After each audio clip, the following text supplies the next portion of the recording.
Olá, começa agora mais um programa Transformação e hoje nós vamos conhecer o Instituto Amor e Vida. Ele foi fundado em 2007 e atende pacientes oncológicos e portadores de doenças crônicas em diversas especialidades.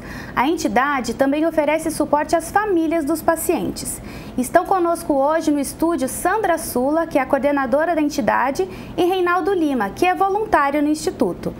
Muito obrigada pela presença de vocês aqui hoje e eu vou começar conversando com a Sandra. Fala pra gente um pouquinho do começo do Instituto, como que foi, como que ele surgiu. Então, o Instituto ele foi fundado em março de 2007 e as idealizadoras, elas a partir de uma vivência familiar, de um caso de câncer na família, então elas puderam perceber a necessidade do apoio psicológico, o apoio social, logo após o diagnóstico.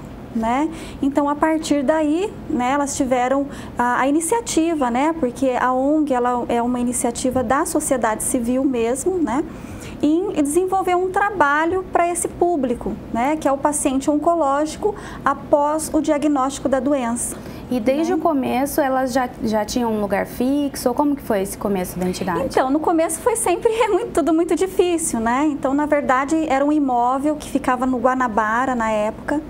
E esse imóvel era alocado, então fazia assim, era um trabalho bem singelo, Na verdade, atendia algumas famílias, mais na parte de orientação psicológica e distribuição de suplementação alimentar, cestas básicas, hortifruti, Então fazia mais esse trabalho, que era um trabalho mais assistencialista. E aí a ONG ela foi se tomando mais volume, foi se regulamentando, E aí começamos a desenvolver os projetos que hoje são todos regulamentados, todos são de acordo com as diretrizes das portarias dos Ministérios da Saúde, Ministério do Desenvolvimento Social, Então hoje a ONG ela atua tanto no segmento da saúde como assistência. Como assistencial. Então é um projeto que agora ele está formatado dentro da política pública. E vocês atendem lá, além do câncer, quais tipos de doença? Então, são todos os tipos de doenças crônicas, Tanto diabetes, o paciente neurológico que necessita de reabilitação, Nós temos lá uma estrutura de fisioterapia, de processo de reabilitação para esse paciente também, O diabético, hipertenso, E também atendemos Alzheimer. E como que funciona o atendimento às famílias que estão junto com os doentes? O atendimento, ele não é só o paciente, Então o paciente ele é inserido lá no nosso processo de atendimento e nós estendemos também ao núcleo familiar. Então o atendimento à família normalmente é o atendimento terapêutico também, a participação nos grupos que são as trocas de vivências, os grupos de cuidadores que são toda a orientação no processo do cuidado com esse paciente e o cuidado do cuidador, que é um processo terapêutico também voltado para a pessoa que cuida desse paciente, que a gente considera que assim, quando há uma notícia, um caso na família de um paciente oncológico, desestrutura toda a família, não só na parte econômica, social e psicológica, Então o apoio é ao núcleo familiar também. Nós conversamos com alguns pacientes da entidade. Vamos ver os depoimentos. Eu precisava de passar pela psicologia com meu filho, que tem 8 anos, Aí, eu conversando na escola, eles têm me dado muitas guias, assim, sabe, para mim, assim, trazer no posto de saúde, também tem me dado. Só que eu não conseguia nada, entendeu? Fui na PUC também, não consegui. Aí eu conversando com essa amiga minha, ela falou, nossa, tenta lá, vai lá, vê se você consegue. Aí eu cheguei aqui, fui bem recebida. E foi a melhor opção para mim, eles têm enviado para cá, porque a ONG aqui é maravilhosa, viu? Porque eles tratam muito bem do paciente. O paciente entra aqui decaído e sai levantado. Quando eu entrei aqui, eu estava travada, eu não caminhava mais. Eu vinha de carro, isso que tirava do carro. Tinha dia que eu chegava tão travada que eu não chegava nem a andar. Graças a Deus, agora eu ando de ônibus, vou para todo canto, sabe? Nós vimos aí então que o pessoal está bem satisfeito. Você estava conversando com a gente sobre a vulnerabilidade. Não são apenas pacientes vulneráveis que vocês atendem lá, né? Então, na verdade, assim, a vulnerabilidade em decorrência da própria doença, né? Então, não seria a vulnerabilidade apenas socioeconômica, porque quando se trata de uma entidade que é filantrópica, né, de uma iniciativa privada, né, uma iniciativa da sociedade civil mesmo, então normalmente a pessoa tem uma ideia de que só para pacientes carentes, né, sociais ou economicamente, mas na verdade é em decorrência da própria doença também essa vulnerabilidade a gente trata. E tem essa questão que vocês são uma organização sem fins lucrativos. Como que vocês juntam verba? Como que vocês fazem para atender? Então, na verdade, é uma iniciativa da sociedade civil, né? Nós não temos nenhuma conotação política nem religiosa, não temos nenhuma contribuição do governo, né, financeira até o momento. E na verdade são pessoas que se juntam, né?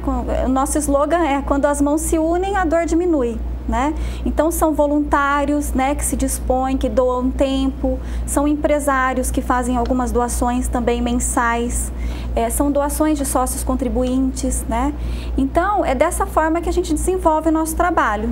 Inclusive vocês têm bastante voluntários, né? Quantos voluntários hoje tem no Instituto? Então, na verdade nós temos um banco de voluntários, deve ter em torno de umas 150, 160 pessoas nesse banco de voluntários, mas atuando diretamente 65 pessoas. Inclusive o Reinaldo é um voluntário de lá. Eu gostaria que você contasse pra gente, Reinaldo, como que você conheceu o Instituto Amor e Vida?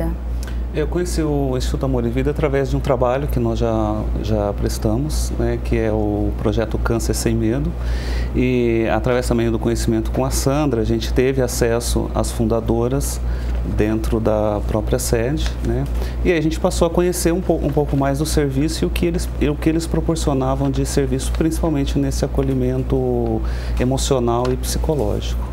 Você faz qual é o seu perfil profissional? Você faz que tipo de atendimento?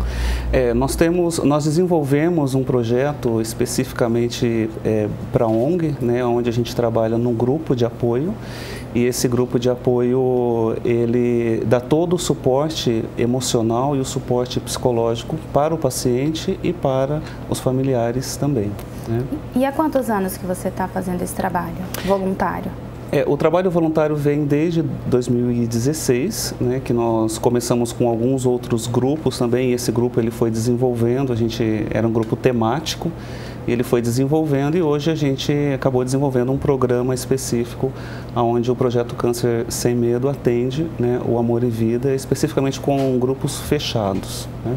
E está acontecendo esse projeto, né? Como que uma pessoa faz para participar desse projeto? Esse projeto, a pessoa ela pode fazer diretamente a inscrição através da ONG, eles fazem um acolhimento inicial, uma triagem, né? Ele é voltado inicialmente para paciente oncológico, porque o principal objetivo dele é auxiliar tanto os familiares quanto o próprio paciente no enfrentamento da doença, né? Ele é uma sequência de 7 encontros. Em cada encontro a gente trabalha, né? Tem o meu trabalho que eu faço com o terapeuta oncológico, nós temos também uma psicóloga que faz todo o acompanhamento com a gente. E nos temas que nós seguimos ao longo desses 7 encontros, a gente vai auxiliando o paciente e o familiar nesse enfrentamento, desde o diagnóstico, como que ele encara o diagnóstico, né? A gente lida principalmente com o tema do medo, né? O medo é um dos maiores fatores de sofrimento do paciente oncológico hoje, é o medo que ele sente desde a descoberta da doença, o medo do tratamento, o medo se vai ter cura ou não, se ele vai ter dor ou não, o medo de fazer o próprio exame oncológico, de reincidência. Então, todos esses aspectos a gente aborda dentro desse programa, né? E, inclusive, essa parte do medo pode até prejudicar no próprio tratamento, debilitar ainda mais a pessoa, né? Sim, nós temos, durante o próprio programa, tem um dos temas que é justamente auxiliar o paciente, né, e até mesmo o familiar, que contribui muito, né, para esse fator medo ou não, porque às vezes se o familiar tem medo, ele passa esse medo para o paciente, né? E aí é onde dificulta muito até o próprio tratamento que ele está enfrentando, o tratamento radioterápico ou a própria quimioterapia. Então, a gente auxilia mostrando para ele a capacidade que ele tem, a capacidade emocional, a capacidade nos aspectos psicológicos que ele tem de auxiliar no processo de cura. Isso acontece mais ou menos no meio do programa até o fechamento final, que é onde a gente descobre, auxilia o paciente a descobrir objetivos de vida, né? Que além do enfrentamento do medo, é importante que todo paciente oncológico ele saiba, ele já sabe que ele não quer morrer, que esse é o grande medo que circunda a oncologia hoje, é o medo da morte. Ele já sabe que ele não quer morrer, mas a gente auxilia o paciente a entender por que ele precisa viver, né? Tanto o paciente quanto a família também. Porque tem vários casos também que a gente vê que a quimioterapia deixa a pessoa mais debilitada, né? E isso aliado a uma tristeza profunda que leva a pessoa de repente à morte, não só o câncer em si, né? Sim, no programa a gente identifica, por mais que é um programa em grupo, mas é identificado também pelo trabalho que a gente faz, a necessidade às vezes de um acompanhamento individualizado, né? De uma terapia mesmo, um acompanhamento que é feito individual com o paciente ou com o familiar, e isso o próprio Amor e Vida tem capacidade de, a gente tem agendamentos, né? Tem dias e horários específicos onde um psicólogo ou terapeuta faz o acompanhamento a médio e longo prazo com esse paciente, com o familiar, né? E tudo isso, claro, tem uma influência muito grande no tratamento, né? Até mesmo em aspectos de dor e na própria cura, né? Nós também trabalhamos com todo o aspecto integrativo, né? Então, não só, por exemplo, o aspecto psicológico, mas se identifica também a necessidade de um acompanhamento com a nutrição, né? A própria ONG provê esse serviço também. Então, o paciente passa pelo acolhimento pela nutricionista, né? Às vezes não o paciente, porque às vezes não é ele que faz o preparo do próprio alimento, então a gente encaminha o familiar, né? Que é o cuidador especificamente, que é quem está fazendo todo esse acompanhamento com o paciente, né? E aí a nutricionista também atua junto com a gente nesse programa. A gente vai para um rápido intervalo e já já a gente volta.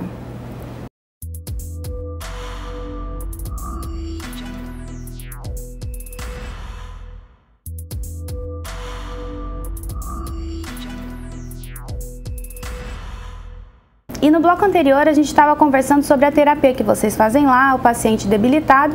E uma das questões é a questão nutricional, né, Sandra? Que você tinha comentado comigo, que os suplementos alimentares são uma das coisas que as pessoas mais procuram e são coisas caras que às vezes não tem dinheiro para comprar. Como que funciona isso lá? O suplemento, na verdade, quando a pessoa ela passa em consulta, ela já recebe, muitas delas, né, o médico já insere dentro da dieta a suplementação alimentar, que tem um custo um pouco elevado. Então a ONG ela faz essa distribuição para esses pacientes até que ele consiga através do SUS. Então é uma distribuição de forma emergencial, né? E alguns pacientes utilizam essa suplementação de forma exclusiva. Então eles não têm assim outro tipo de alimentação, só se alimentam dessa suplementação. Então não podem ficar sem. E tem a questão também do atendimento jurídico que vocês dão lá, né? Quando a pessoa não consegue nessa farmácia de alto custo a suplementação alimentar, vocês entram com o processo junto, acompanhando, não é? Na verdade, a gente tem o respaldo jurídico, nós temos o apoio jurídico, orientação jurídica em todos os aspectos relacionados à doença. Desde do benefício, por exemplo, de prestação continuada, que o paciente tem direito através do LOAS, né? Auxílio doença, né? Todos os auxílios relacionados ao paciente oncológico, né, que envolve a questão da previdência, a questão do procedimento de medicação de alto custo, todas essas orientações jurídicas a gente fornece. Vocês fazem esse suporte, né? Fazem esse suporte. Além disso, tem a própria nutricionista, né, que faz o acompanhamento, fisioterapia. Conta um pouquinho pra gente. Isso, nós temos atendimento nutricional. O atendimento nutricional, normalmente, ele não é individualizado. Alguns casos, quando há necessidade, a gente disponibiliza também o atendimento individual. Mas o foco deste atendimento é um atendimento em grupo, que trabalha a nutrição funcional, né? Então, são algumas oficinas que a gente desenvolve algumas receitas, né, de alimentos funcionais para o paciente oncológico.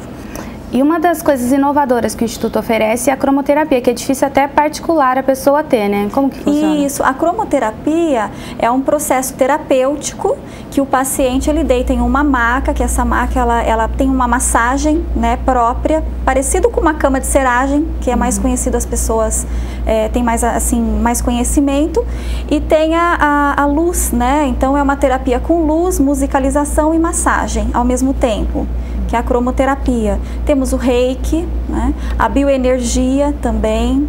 É um trabalho voluntariado, a aplicação do reiki, da bioenergia. A cromoterapia já é um profissional, é um fisioterapeuta que aplica. Vocês têm alguns contratados lá no Instituto? Sim, nós temos profissionais contratados. E, Reinaldo, essa parte de voluntário, o que mudou na sua vida? Você pode falar particularmente do quão isso é engrandecedor para a pessoa e até para incentivar que outras pessoas venham procurar o Instituto Amor e Vida ou algum outro lugar para ser voluntário?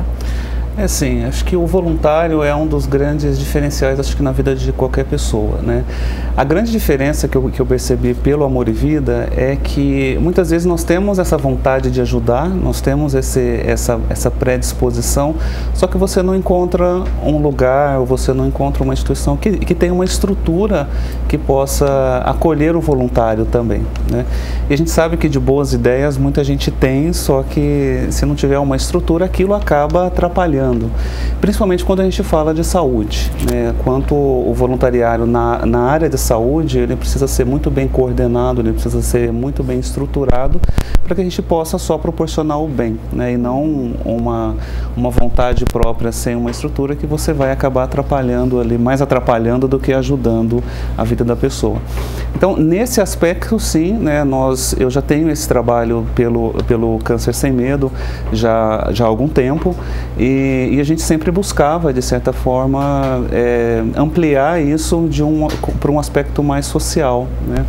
E nós conseguimos, através do Amor e Vida, que é específico para paciente oncológico também, proporcionar essa ideia que a gente adaptou. Nós trouxemos dos Estados Unidos para cá, esse processo de terapia oncológica, assim como um coach oncológico também, porque a gente mistura as técnicas terapêuticas com ferramentas do coaching também, onde você ajuda o paciente não só a se enfrentar, mas que ele vai também poder proporcionar alguns exercícios que ele vai fazer no dia a dia, na casa dele mesmo, que vai auxiliá-lo nesse enfrentamento.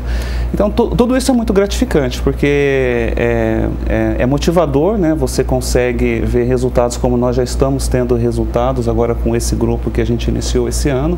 Então, esses resultados em si acabam motivando, sendo aí até uma injeção de ânimo para todos os voluntários também que queiram participar. Inclusive, as instalações lá são muito boas. Vocês passaram por uma mudança. Antes era um local menor, né, Sandra? Sim, era um local bem menor. Vocês ficavam aonde? Ficava ali no São Bernardo, próximo a Amoreiras também. E atendiam na professora Adalberto Nascimento. Atendia quantas famílias? 250. E hoje? Especificamente 248 famílias. Hoje vocês estão aonde? Hoje nós estamos com a capacidade para 500 famílias, né? A partir da inauguração, que foi no dia 26 de maio até hoje, nós conseguimos inscrever mais 60 pessoas, 60 famílias, né? São 60 usuários e que esse atendimento é estendido às famílias também. E temos algumas vagas ainda disponíveis. E quem quiser procurar a entidade, como que faz? Então, o acesso pode ser por busca espontânea, né? Então, o paciente ele pode comparecer lá no nosso instituto e aí ele passa por um acolhimento, né? Por uma triagem com assistente social. E aí a assistente social vai direcionar para os atendimentos necessários. O atendimento também é através de encaminhamentos das unidades de saúde, né, tanto pública quanto privada, e também por indicação, né? Muitos pacientes eles são atendidos nos mesmos espaços, né, nos mesmos hospitais. E aí, normalmente, um paciente acaba comentando com o outro, né, do atendimento, e aí esse paciente ele busca, uma busca espontânea. E tem a busca ativa. Muitas vezes a gente fica sabendo de algum caso através de algum paciente, através de alguma ligação que a gente recebe, e a gente faz uma visita domiciliar e apresenta o trabalho.